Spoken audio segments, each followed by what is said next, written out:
Don't let anyone look down on you because you are young.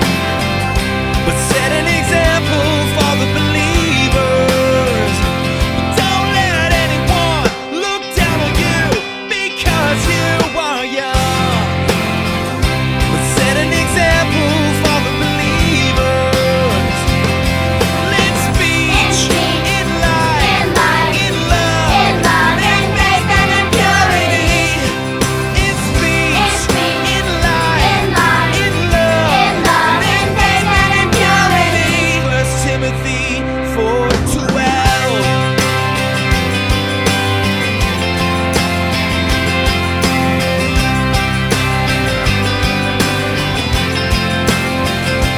Don't let anyone look down on you because you are young.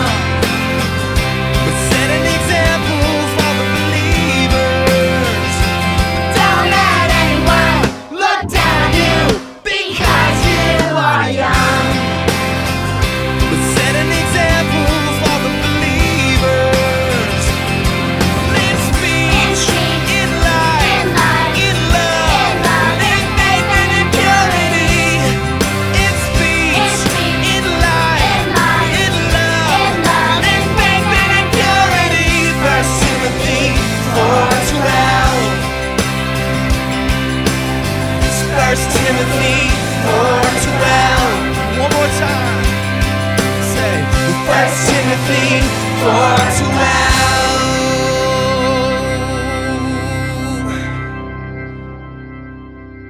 Hi Burnett families, and welcome to week 1 of our new series, Crossover.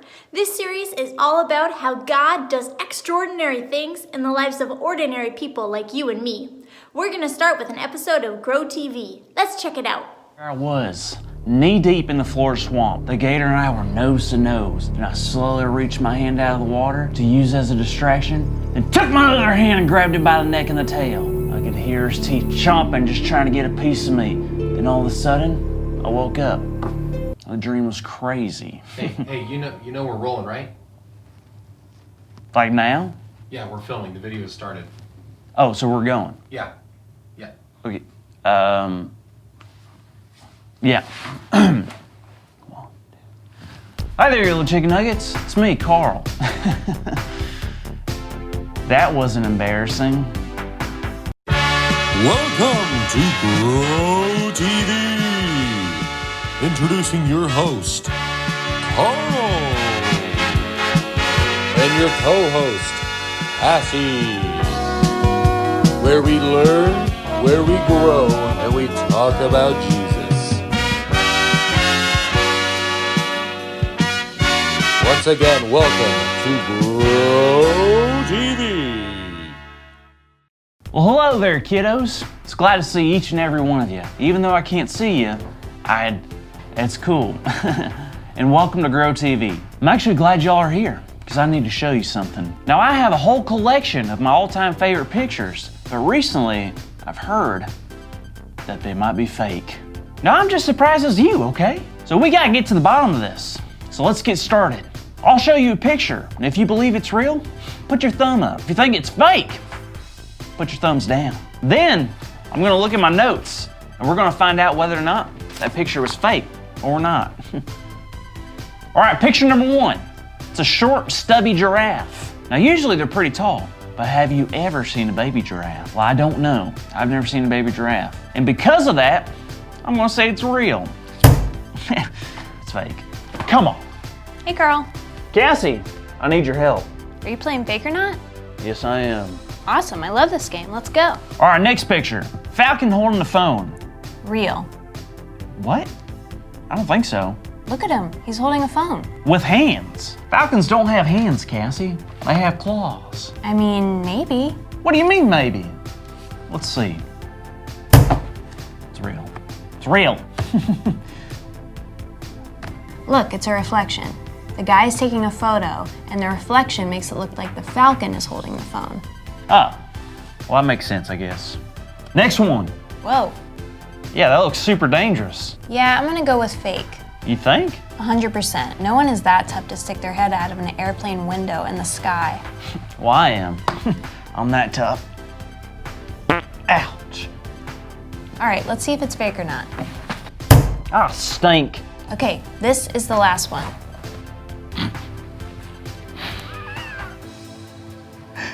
It's a cow on a car. Are you okay?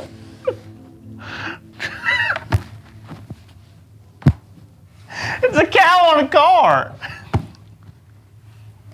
Yeah, I'm gonna go with fake. What do you mean it's fake? It's literally just a cow laying on a car. How can that be fake? Are you kidding me? I win.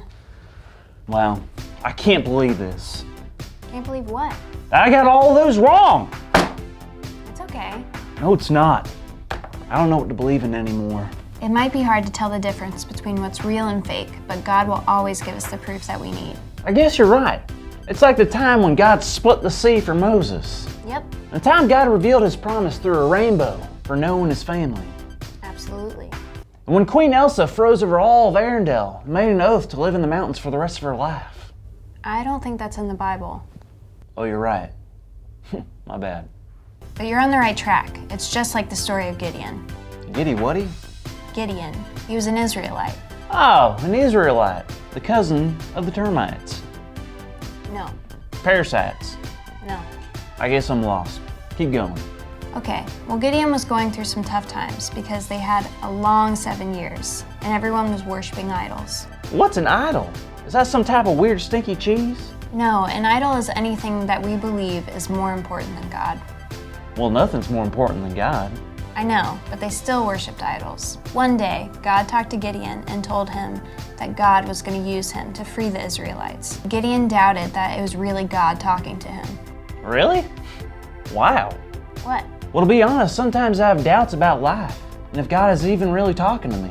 I guess it feels good knowing that good people like Gideon went through the same thing. Of course, it's normal to doubt, and it can actually help you learn more about God. Look at Gideon. He asked for multiple signs, and every time, God answered him. Did his doubts go away? Yep, they sure did. And because of it, Gideon helped save the lives of all the Israelite people. How cool is that? God took the doubt of Gideon, then gave him victory and peace. Yep, God gives us extraordinary peace. Hold up.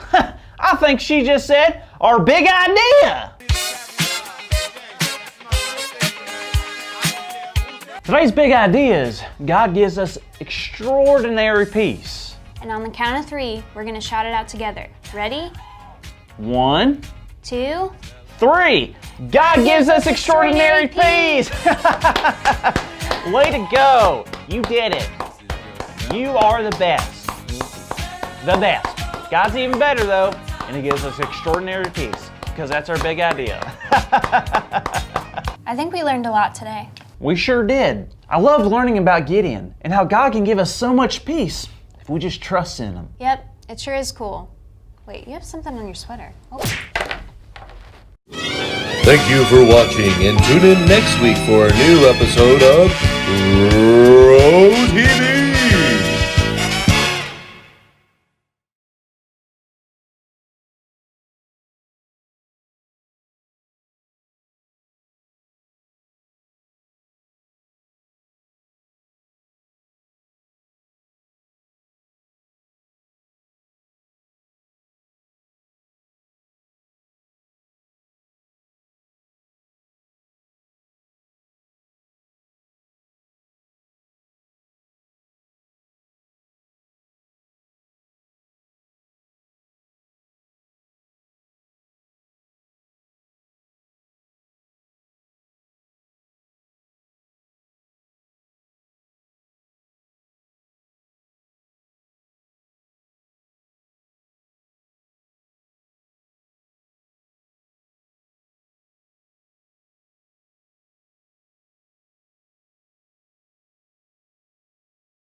Today's story is all about Gideon.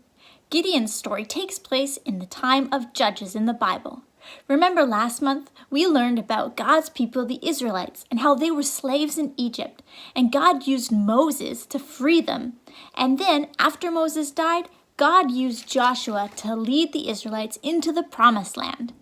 Last time together, we talked about the 12 stones and how God wanted the Israelites to remember him and all that he had done. But after a while, the Israelites stopped remembering God. Instead, they worshipped idols. God wanted his people to remember him, so he would cause another nation to rise up and defeat the Israelites. Then, when the Israelites remembered God and asked for his help, God would rise up a judge to free the Israelites. This happened again and again in the time of judges in God's big story, and Gideon was one of those judges. Let's check it out. Hey there, can I tell you something? Sometimes I feel pretty ordinary, not very special. Do you ever feel that way? But you know what? God can do extraordinary things with ordinary people like you and me. That's exactly what Gideon, the guy in today's story, learned too. Gideon was an Israelite, one of God's special people. But they were going through difficult times because they weren't following God. Every time they tried to plant crops, a tribe called the Midianites would come and destroy them. This went on for 7 long years. But one day an angel appeared to Gideon and told him God was going to save the Israelites, and Gideon to help. Gideon wasn't so sure about this plan. He said, "Why me? I'm just an ordinary guy." But the angel insisted Gideon was the one God had chosen. Gideon said, "No way," and the angel said, "Yes way." He told Gideon God had chosen him and would give him strength. But Gideon still wasn't sure. So he asked God to perform some miracles. "Prove it," he said. That night, before Gideon went to bed, he placed a fleece blanket on the ground. He told God, "If you're going to do what you say you are, let the fleece be wet and the ground be dry in the morning." And you know what? That's what God did. So Gideon said, "Wait, reverse that. One more time. I'll put the fleece out, let the ground be wet and the fleece be dry." And again, that's exactly what God did. And when Gideon saw what God had done, it gave him confidence for the job ahead of him. He knew God had chosen him and would be with him. Gideon knew that God gives extraordinary peace.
All right, everyone, it's time to open our Bibles. We're going to be heading to the New Testament, to the Book of Philippians. We're going to read Philippians 4, verse 7.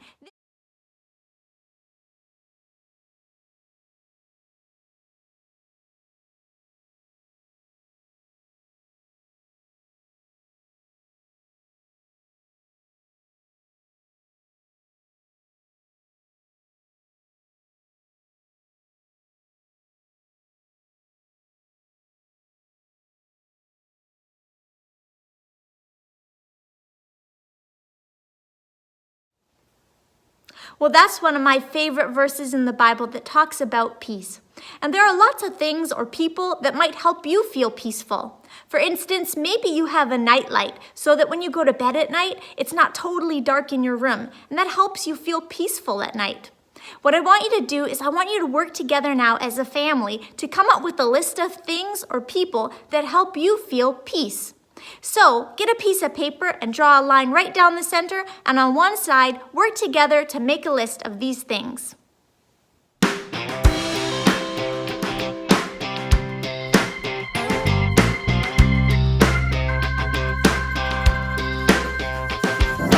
Psalm 26, 1 and 2.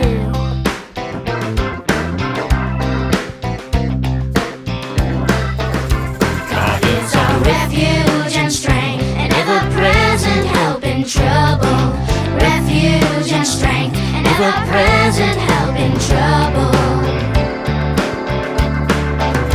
Therefore we will not fear, though the earth give way, and the mountains fall into the heart of the sea.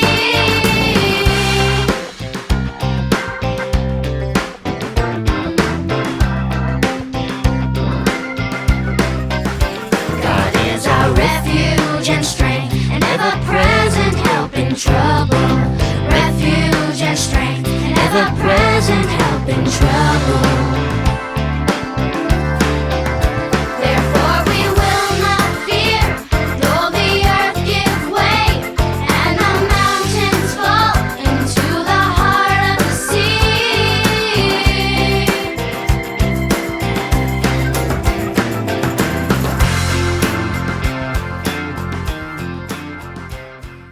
Here's my list of people and things that help give me peace. Gardening, hugs, a cup of tea, and talking with my family. Well, those are some great things that give you peace. And God loves it. There are people and things that help you feel peaceful. But God Himself can give you peace, even greater peace than people and things. What I want you to do now is each of you to try and come up with one way that God gives you peace. It might be when you're praying or reading your Bible or listening to a worship song. Come up with one thing and write it on the other side of your paper. God is our refuge and strength, an ever-present help in trouble. Refuge and strength, an ever-present help in trouble.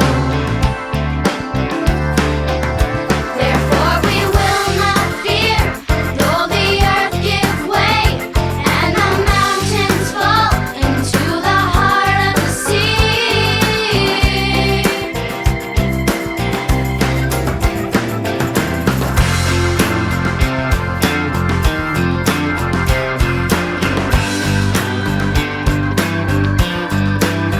God is our refuge and strength, an ever-present help in trouble.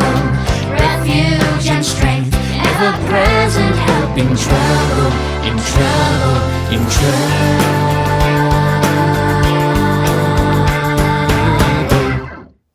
Well, I wanted to share with you one of the ways that God gives me peace. I wrote down looking at God's creation and praising Him for it.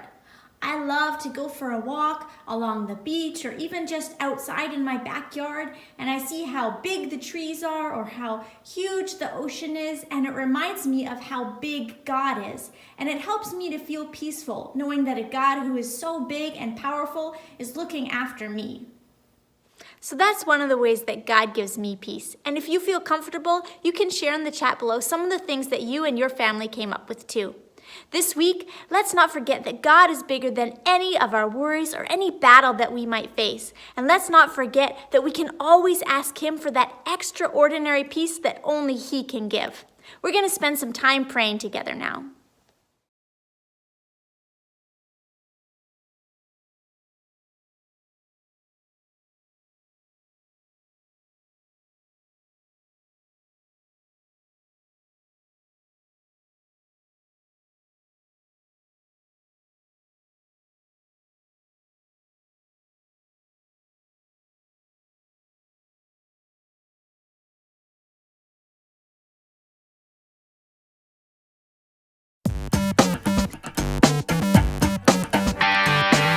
Philippians 4, 6, and 7. Philippians 4, 6, and 7. Philippians. Do not be anxious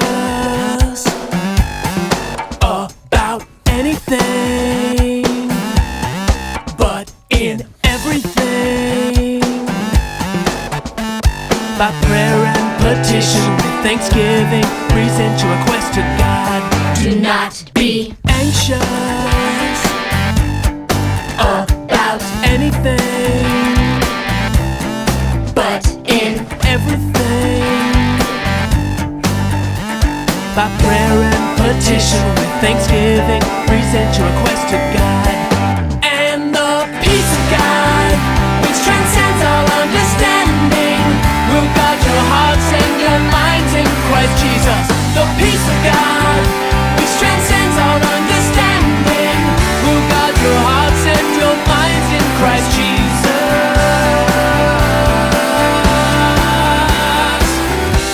do not be Anxious about anything, but in everything. By prayer and petition with thanksgiving, present your request to God. And the peace of God, which transcends all understanding, will guard your hearts and your minds in Christ Jesus. The peace of God, which transcends all understanding, will guard your hearts and your minds in Christ Jesus. Philippians 4, 6, and 7. Philippians. do not be Anxious about anything, but in everything.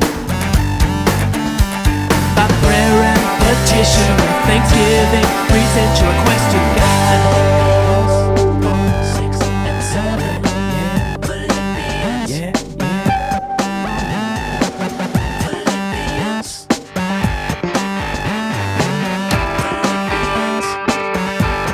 Do not be anxious.